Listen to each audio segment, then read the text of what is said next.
We was about 40 when we met. We was both about 40 years old. When we met, I was driving a truck, and she was the dispatch operator.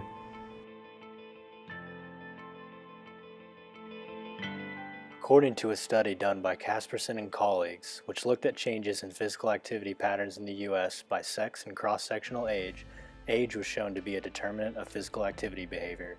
It was found that in adolescence, physical activity patterns generally eroded most from ages 15 to 18, and the regular, vigorous activity and strengthening patterns declined consistently from ages 12 to 21. Additionally, young adulthood, ages 18 to 29 years old, often marked continuing erosion of activity patterns, whereas middle adulthood, ages 30 to 64 years of age, often revealed relatively stable patterns. And finally, at retirement age of 65, there was a stabilizing or even an improving tendency in activity patterns, usually followed by further erosion through the final period of life. Which is that's the lady that's on the phone that sets up all your loads for you. You know, to go pick up a load and go drop one off. And she was based out of Louisville, and I was out of E-Town there, Elizabethtown. And we'd talk on the CB every once in a while. Neither one of us finished high school.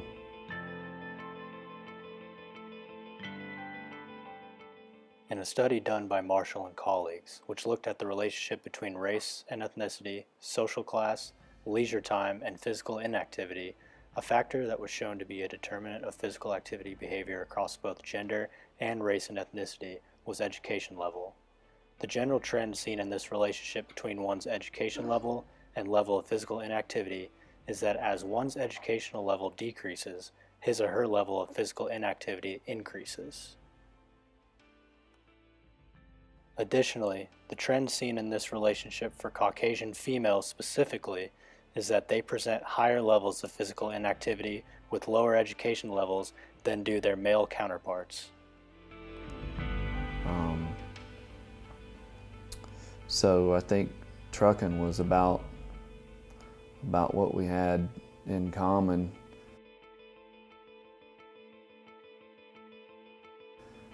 You know, it was just the job we was doing, and we dated for a while and got married.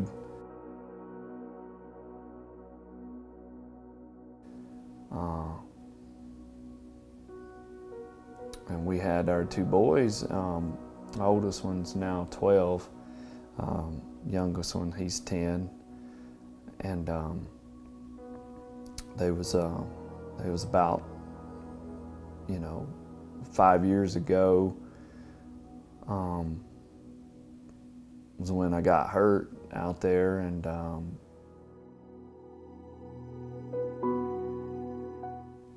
got put on disability and lost my job. And the boys was, still pretty young at the time, so she had to quit her job and take care of me and all, and take care of the kids. And we got put on that government SSI, Social Security insurance, and going down to the office there in Louisville for her was a pretty big deal, because our car wasn't all that reliable.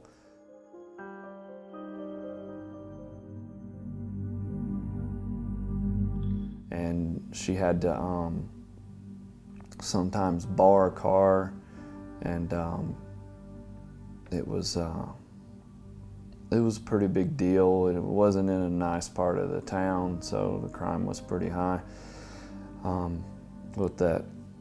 With that, I mean, it's kind of hard to go for a walk or get out and do anything when you're always concerned about the crime being so high like it was. So, along with her mom being living here in Manhattan and all, and not having to, we could just move in with her. Crime's pretty low here, and cost of living is a little bit better out here than it is there in Louisville. And all those offices that she has to go to all the time for us, they're a lot closer to where we live. I think if she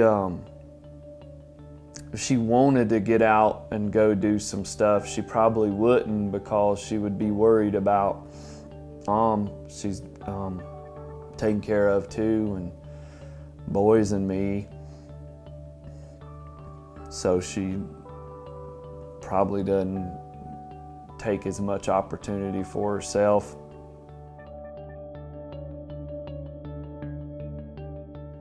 In a study done by Welch and colleagues, which looked at the perception of time pressure as a barrier to healthy eating and physical activity among women, it was found that time as a barrier to physical activity was very high among the women who participated in the study.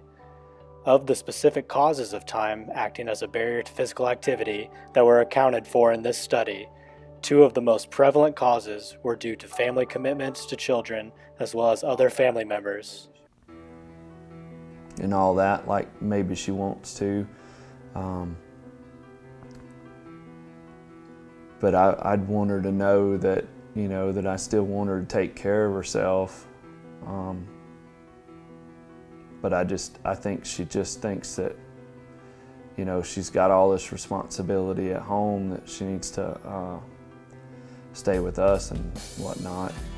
She never really does anything for herself.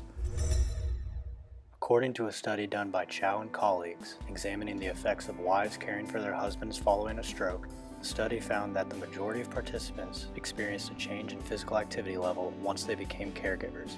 Additionally, most participants described themselves as having been more active, busy, and independent prior to becoming caregivers.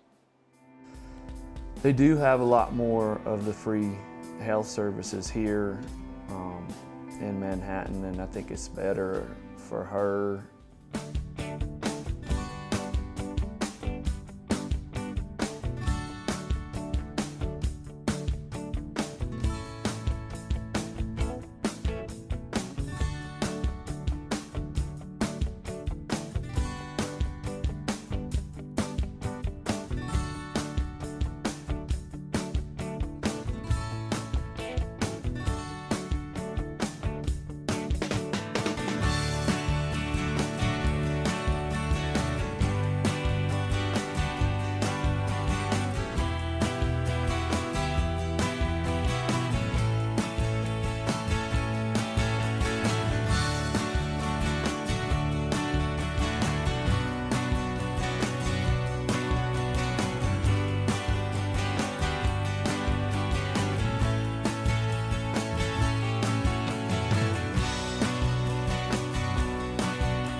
I think it's better for her being here because there wasn't that much out there in Louisville, and she can go down to the clinic and get seen. And it's not so far away. It doesn't take so much time out of her day and all that. Some of the pluses about moving here, along with being with her mom and all, and being closer to some of those services, is like the public health clinic and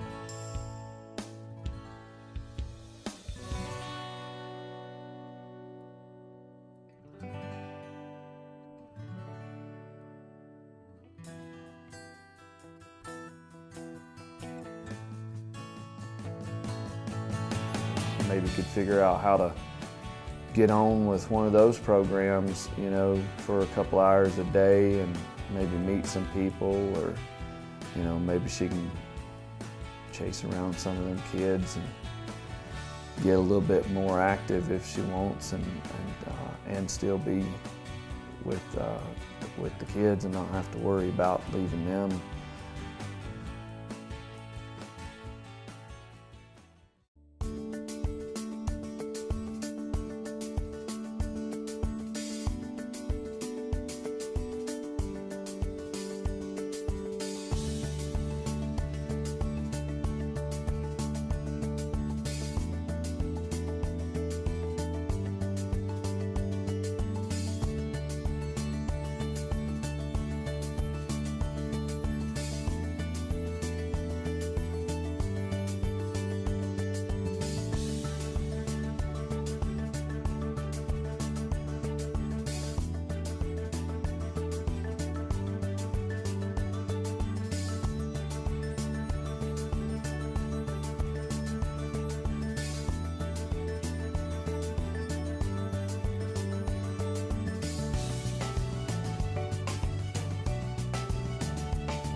Out of the picture. All in all, it's been a pretty good choice to move down here, be close to her mom, and for all them services. I think it's probably going to work out, you know, for the better.